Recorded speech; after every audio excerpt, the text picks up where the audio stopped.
सोच जो सच बनकर सामने आती। तो ये सोच शुभ रखिए, सबके लिए हित ही चाहे, चाहे किसी और के मन में आपके लिए कुछ अच्छा हो ना। आप सबके लिए अच्छी भावना से कर्म करते जाइए, आपके साथ भी अच्छा ही होगा। सुख और अनुभव दोनों जीवन में एक साथ कभी नहीं आते, स्मरण रखिएगा। जहां सुख होता है वहां अनुभव नहीं होता, और जब ये सुख हमारे जीवन से दूर चला जाता है तब हमारे जीवन में आता है ये अनुभव। परमात्मा, ये प्रकृति, ये नियति इस अनुभव को हमारे जीवन में भेजते हैं ताकि हम एक अत्यंत महत्वपूर्ण सीख, ज्ञान प्राप्त कर सकें। ये अनुभव हमें सिखाया जाता है कि अतीत में ऐसा क्या था जो हमें नहीं करना चाहिए था। हमें सिखा देता है कि भविष्य में ऐसा क्या है जो हमें करना चाहिए और क्या नहीं करना चाहिए। देखा जाए तो ये अनुभव हमें वही सीख देता है जिसके कारण हम सुख की ओर उचित प्रकार से अग्रसर हो सकते हैं। इसलिए जीवन में जब भी दुख आए, दुख का ये समय आए, तो हताश मत होइएगा।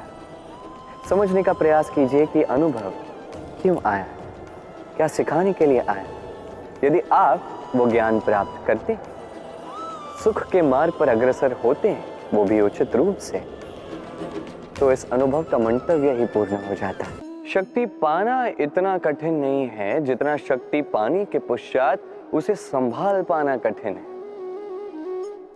क्योंकि जैसे ही मनुष्य शक्ति प्राप्त कर लेता है उसके मन में गर्व आता है, जो अभिमान बनता है, जो हठ बनता है। इसलिए शक्ति प्राप्त करने के साथ ही विनम्र होना अति आवश्यक है। और ये हमें सीखना चाहिए वृक्ष से।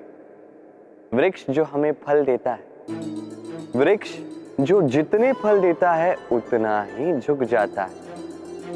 हम पत्थर मारते हैं उस वृक्ष पे फल प्राप्त करने के लिए, उस पत्थर की मार सहकर भी वृक्ष हमें फल ही देता है। कोई गर्व नहीं, कोई अभिमान नहीं, और इसलिए किसी वृक्ष की पूजा की जाती है। ये होती है महानता शक्ति के साथ विनम्रता की। यदि ये शक्ति सृजन करती है, सहारा बनती है, संबल बनती है, तो ही ये उपयुक्त है। अन्यथा ये शक्ति एक दिन आपको अशक्त अवश्य करेगी। तो शक्ति अवश्य प्राप्त कीजिए, किंतु उसके साथ उस शक्ति को संभाल सकने का विवेक भी आपको जागृत करना ही होगा। कौन है ये चार लोग? जब आपका जन्म हुआ तब ये चार लोग कहां थे? जब आप किसी विकट समस्या में फंस जाते हैं तब ये चार लोग कहां होते? क्या आगे से आपको हाथ देते? क्या उन समस्याओं का सामना आप स्वयं करते हैं?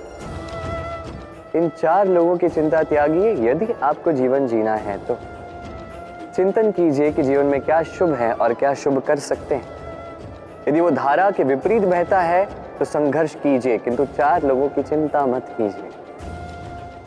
ये सोचिए कि जीवन में आप कौन से शुभ कार्य कर सकते हैं।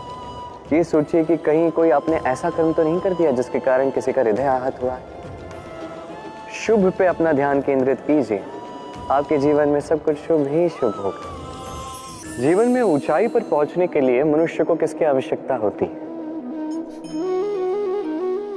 सीढ़ी। किंतु फिर भी हर एक मनुष्य, हर एक व्यक्ति ऊंचाई पर पहुंच नहीं पाता। कारण क्या है?